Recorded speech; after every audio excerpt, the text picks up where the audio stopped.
नमस्कार साथियों, this is Shekhar Singh और आप सभी का स्वागत है मेरे इस वीडियो टॉपिक के नए लेक्चर में। साथियों, ये वीडियो का टॉपिक है साथियों, हमारा एक टॉपिक लेंगे और उसमें जो वैश्विक स्तर के जो परिघटनाएं जो घटित हुए हैं उन इवेंट्स को केस स्टडीज़ के रूप में लेकर जो इनके क्रोनोलॉजी में हुए इस अनुरूप चलेंगे साथियों। और वीडियो का टॉपिक तो है अति का अंत, द एंड ऑफ एक्सेस। अति का अंत कैसे होता है और ये क्यों आज अब आपसे चर्चा करने के लिए आवश्यक है साथियों। तो आज के परिवेश में जिस तरीके से जो वैश्विक राष्ट्र समुदाय एक अनचाहे अवांछित युद्ध की ओर जा रहे साथियों, जिसको आप तृतीय विश्व युद्ध की दौड़ होड़ भी कह सकते हैं साथियों। जिस तरीके से रूस यूक्रेन युद्ध चल रहा है, इसराइल हमास कॉन्फ्लिक्ट हुआ, इसके बाद जिस तरीके से सीरिया के दमस्क में जो ईरानी कॉन्सुलेट पे हमले के बाद में ईरान और इसराइल कॉन्फ्लिक्ट चला गया, चीन और जैसे यूएसए का जो दोनों में जो टेंशन है, तनाव है साथियों, यूएसएसआर के साथ ऑलरेडी वो समय से ही कोल्ड वार के टाइम से ही जैसे इनका विवाद डिस्प्यूट्स चला आ रहा है साथियों। तो आज के समय में साथियों जिस तरीके से युद्ध होती हैं, तो आपने गजा की मानवीय स्थिति को देख सकते हैं, मानवीय स्थिति को, तो किस तरीके से जीव जंतु जलवायु परिवर्तन को लेकर इन मुद्दों पर ना बात करके साथियों हम और जलवायु क्लाइमेट चेंज जो ग्लोबल वार्मिंग को बढ़ाने का काम करते हैं, रॉकेट्स मिसाइल दागे जाते हैं, परमाणु बम की डर खतरा हमेशा बना रहता है साथियों। और हमने पूर्व के हिरोशिमा और नागासाकी की विभीषिका को भी देख ही चुके हैं। तो जैसा कि आप देखेंगे साथियों, आज के जो युद्ध जनित जो परिवेश बन रही है, इसमें जीव जंतु से लेकर पर्यावरण परिस्थितिकी से लेकर मानवीयता से लेकर सारे चीज़ों का हास और छीड़ होते जा रहा है साथियों। और जो सोसाइटी है, जो समाज है, जो वैश्विक परिवेश है, यहाँ पे नैतिकता, जो इथिकल वैल्यूज है, नैतिक मूल्य है, परंपरा है, जो हमारे गांधी के, जो अम्बेडकर के, जो हमारे महान लीडर है, जो नेल्सन मंडेला है साथियों, जो आपके देखेंगे साथियों, जो तो इनकी जो एक सोच थी, एक विचार थी, एक वैश्विक मूल्य और सदाचारिता भाव, एक मानवीय मूल्य थी, ये सारी चीज़ें छीड़ हो रही हैं साथियों। तो इस पे हम बात करेंगे साथियों। तो केस स्टडीज़ में हम देखते हैं साथियों के केस स्टडीज़ में चलिए हम बढ़ते हैं अपनी केस स्टडीज़ की ओर साथियों। तो हम इस पे पहले में बात करेंगे साथियों कि जो जिस तरीके से अति का अंत होता है, तो पहले हम इसका जैसे बहुत अतिवादी है, जो महत्वाकांक्षी है और जो विकृत प्रवृत्ति का कैसे विनाश, जो निश्चित ही इसका विनाश होता है। तो हमारा इसमें पहला केस स्टडीज़ है साथियों कि साम्राज्यवादी जो ताकत है यूनाइटेड किंगडम, जिसको ब्रिटेन कहते हैं, यूनाइटेड किंगडम ऑफ ब्रिटेन, इसके द्वारा साथियों वैश्विक स्तर में अपना जो साम्राज्य बनाया गया साथियों, और अपने साम्राज्य प्रवृत्ति को बढ़ाया गया, चाहे भारत के लेकर ले लीजिए, अफ्रीकी जो महाद्वीप में ले लीजिए, दक्षिण पूर्व एशिया में ले लीजिए, कि अमेरिका महाद्वीप में ले लीजिए साथियों।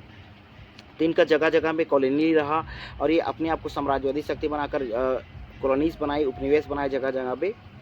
वहाँ के संसाधन हैं, जन हैं, उनके अधिकार, उनके संसाधनों का दोहन करा, शोषण करा और अपना अधिक व्यापारिक लाभ, वहाँ के जो बहुमूल्य रत्न जड़ित से लेकर अन्न धन मसाले सारे चीज़ों को अपने आप में रिजर्व करने लगा, जैसे गोल्ड रिजर्व हो गया। व्यापार वर्चस्वता बढ़ाने लगा, वैश्विक संसाधनों उद्योग धंधों पर अपना ही पूरी तरीके से प्रभुत्व डोमिनेंस को बढ़ाकर साथियों ये आगे बढ़ता है और ये इस तरीके से अपनी चरम स्थिति में पहुँच जाता है। और इस प्रगमन में साथियों हम देखते हैं कि इसके परिणाम स्वरूप विश्व युद्ध, प्रथम विश्व युद्ध के रूप में जो 1914 से 1918 तक दर्शित होता है। और इस प्रथम विश्व युद्ध के बाद देखेंगे साथियों तो किस रूप से अब महाशक्ति जो था इसकी महत्ता छीड़ हो जाती है और अपनी साम्राज्यवादी सत्ता खोने लगता है। उपनिवेश, जो इनके उपनिवेश थे, वहाँ पे जो स्वतंत्रता आंदोलन बढ़ते जाता है, स्वतंत्रता आंदोलन बढ़ते हैं और अंततः वे आज़ाद हो जाते हैं। और यह आज आप इसकी स्थिति देखेंगे ब्रिटेन की, एक जैसे भारत ही इसका उपनिवेशिक जो गुलाम रहा और आज हमारे समक्ष है, जैसे ब्रिटेन के देखेंगे तो आर्थिक रूप से और किसी भी रूप में उतनी महत्ता नहीं रह गई साथियों वैश्विक जो आर्थिक जो भागीदारी में साथियों। तो ये है। दूसरा हम देखेंगे साथियों कि आप इसी कड़ी में देखेंगे जो जर्मन श्रेष्ठता आफ्टर जो प्रथम विश्व युद्ध के बाद साथियों इसी कड़ी से लगा है, दूसरा के स्ट्रेटेजी में देखेंगे तो जर्मन श्रेष्ठता का एक हवाला देकर एक लोकतांत्रिक, जिस तरीके से प्रथम विश्व युद्ध में जर्मनी को बहुत सारे जो कैजुअलिटीज हुई साथियों, अपने जो संसाधनों को को अन्य राष्ट्रों को जो युद्ध में जाने के कारण क्षतिपूर्ति के रूप में देना पड़ा और अपने जो ज़मीनी सीमा है, जो अपने संसाधन है, इसको खोने पड़े। तो इन संसाधनों को को पूरा वापस दिलाने का हवाला देकर एक लोकतांत्रिक रूप से चुनकर आता है साथियों यहाँ हिटलर, और उनकी एक वैचारिक अतिवादी विचारधारा, एक तानाशाही विचारधारा को लेकर वह आगे बढ़ता है। और 1935 से 1945 की जो हम प्रवृत्ति जो इसका चरण में देखते हैं साथियों, किस तरीके से ये अति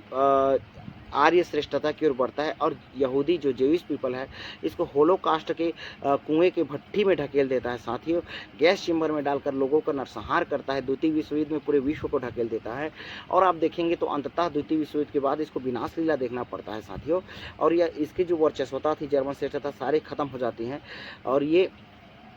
आज देखेंगे और इसके समक्ष जो भागी बनता है साथ में साथियों जापान, उसको भी इसका हर्जाना बहुत गंभीर रूप से चुकाना पड़ता है साथियों। तो हम अब तीसरा इसी कड़ी में आगे बढ़ जाएंगे साथियों कि जापान पे बात करेंगे। जापान जो साथियों एक समय में बहुत आर्थिक और सैनिक सत्ता जो मिलिट्री पावर के रूप में जाना जाता था साथियों, 1905 के समय में देखेंगे साथियों कि ये यूएसएसआर को, उस टाइम के एक महाशक्ति United state of Soviet Russia, जो रूस को यूएसएसआर था, बहुत सारे राष्ट्र थे, तो वो उनको भी ये युद्ध में डिफीट कर देता है, हरा देता है साथियों। और इसी कड़ी में ये दक्षिण कोरिया हो गया, चीन हो गया, चीन को हरा देता है और अपना वर्चस्वता, महत्ता को बढ़ाकर इतने आत्ममुग्ध होकर ये आगे बढ़ता है साथियों, और यह द्वितीय विश्व युद्ध में जाकर कूद जाता है। और देखेंगे साथियों इस द्वितीय विश्व युद्ध में ही इतनी अति महत्वाकांक्षी, अति विचारधारा के कारण यह अमेरिका के पर्ल हार्बर में अटैक कर देता है, वहाँ मिसाइल अटैक कर देता है साथियों। इससे क्या है, व्यथित होकर यूएसए देखेंगे इसमें जब द्वितीय विश्व युद्ध में कूदता है और अंततः जापान को अपने दो क्षेत्र हिरोशिमा और नागासाकी में परमाणु बम का विस्फोट और ये नरसंहार, आगे 100 वर्षों तक परमाणु विकिरण रेडिएशन के जिस प्रकार के वहाँ प्रवृत्ति और विनाशीला देखने को मिला, जो आज भी वहाँ के जो परिवेश में पाया जाता है आज के जैसे, इसलिए साथियों के जो नाभिकीय रेडिएशन का जो खतरा रहता है साथियों वहाँ पे, तो ये देखेंगे कि द्वितीय विश्व युद्ध के बाद जापान की जो वर्चस्वता है, श्रेष्ठता है, वो खत्म हो जाती है साथियों। और आप जब देखेंगे साथियों, इसी में हम बढ़ते हैं आगे, द्वितीय विश्व युद्ध के बाद पूरा जो विश्व है साथियों दो गुटों में बढ़ जाता है, और यूनाइटेड स्टेट जो अमेरिका है, अमेरिका की जो पूंजीवादी विचारधारा, और यूएसएसआर के जो रसिया है, जो यूनाइटेड स्टेट जो रसिया है, यूनाइटेड स्टेट ऑफ सोवियत रसिया है, तो ये इसके जो कम्युनिस्ट साम्यवादी विचारधारा, दोनों में क्लैशेस और टकराव देखने को मिलता है। और ये कोल्ड वॉर, शीत युद्ध के रूप में लगातार धीरे धीरे चलता है साथियों। इसी के परिवेश में क्यूबा रसिया की ओर झुकाव होता है, और इस बीच में हमारे नॉन अलाइनमेंट जो कंट्रीज़ बनती है, जो हमारे भारत और जो नेहरू और जो टीटू, इनके परिप्रेक्ष्य में जो बीच में रहने की अपनी बात को रखते हैं साथियों। लेकिन जो कोल्ड वॉर में जो कैपिटलिस्ट विचारधारा यूएसए और सोशलिस्ट विचारधारा, कम्युनिस्ट विचारधारा यूएसएसआर कि जो इनके जो चलते हैं लगातार, तो एक देखने को मिलता है साथियों कि रसिया का जो अतिवादी विचारधारा और ये अति दबावपूर्वक के कारण यह क्या होता है साथियों कि 1991 तक आते आते 1991 में रूस विखंडित होने लगता है। और इन्हीं के जो सहभागी देश हैं, साझेदार देश हैं, जैसे आप देखेंगे उज्बेकिस्तान है साथियों, चेकोस्लोवाकिया है साथियों, हंगरी है,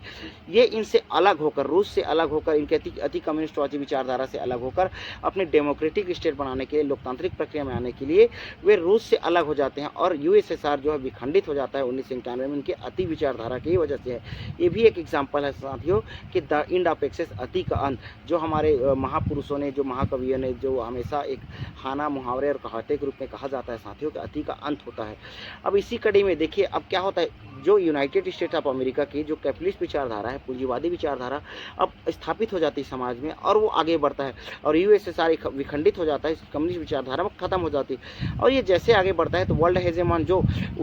प्रथम विश्व युद्ध के बाद ही से जो यूएसए है साथियों कि यूरोजोन जो यूरोपीय क्षेत्र है उसको अपने खुद स्वयं आर्थिक हेजेमन बनने के लिए और ग्लोबल पॉलिसिंग का काम करने के लिए, जो ग्लोबल वर्ल्ड ऑर्डर में महत्वपूर्ण